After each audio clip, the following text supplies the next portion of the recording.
এখান থেকে দূরে একটা ব্রিজ দেখা যাচ্ছে বিলের ভেতরে, ওটাই খাতিয়া ব্রিজ। পাশে সাজানো গোছানো অনেক নৌকা আছে, ওটা ভাড়া নিয়ে ঘোরা যায় এখানে, সেই ব্যবস্থা আছে।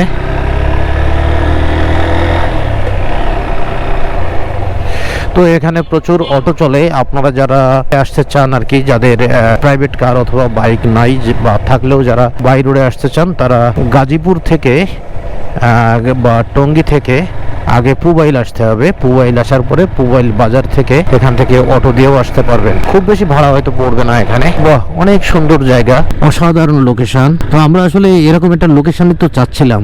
শুধু জলরাশি আর আকাশে মেঘ, ঘন কালো মেঘ, কোথাও সাদা মেঘ, এরকম একটা অবস্থা। হয়তো কখনো কখনো আজকে একটু বৃষ্টিও হয়েছে। এই যে সেই নেকলি, মানে মিনি নেকলি যাকে বলে, এটা সেই জায়গা। দুধের স্বাদ ঘোলে মিটানোর মতো, সেই মিঠাময়ী নষ্টগ্রাম, ওই জায়গার যে পরিবেশটা দেখা যায়, এই জায়গায় আসলেও সেম ওইরকম একটা পরিবেশ পাওয়া যাচ্ছে। বসি দিয়ে মাছ ধরে এখানে মানুষ। সামনে দেখা যাচ্ছে সেই বোর্ড, এই বোর্ডে ডিজে গানের ব্যবস্থা থাকে, পুরো সাউন্ড সিস্টেমে ভরা, খুব লাউডলি বাজে। আর যারা এটাতে ভ্রমণ করে খুব নাচানাচি করে। আবার অনেকেই আসছে আর কি, এখানে গোসল টোসল করছে। আসলে একটা সুন্দর জায়গা।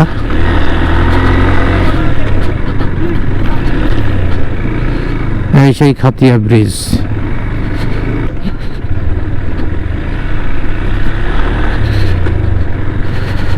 তো এখানে হয়তো কোনো দোকান টোকান সব টপ করতেছে, যেহেতু প্রচুর দর্শনার্থী এখানে আসে, সে কারণে। এখানে অনেক নৌকা আছে যে আপনি চাইলেই ভাড়া করে ঘুরতে পারবেন।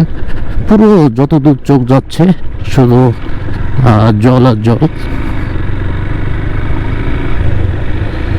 এই যে ছোট ছোট ডিঙ্গি নৌকা।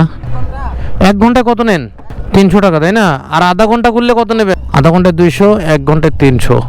তো আমরা এটা আসলে খুব বেশি না, হয়তো মানে সম্ভবত 1-2 কিলোমিটারের মতো হবে। তো যাই হোক, জায়গাটা আসলেই সুন্দর। মানে অল্পর ভিতরে, অল্প বাজেটের ভিতরে, অল্প টাইমের ভিতরে, ঢাকার খুব কাছাকাছি, খুব বেশি দূরে না।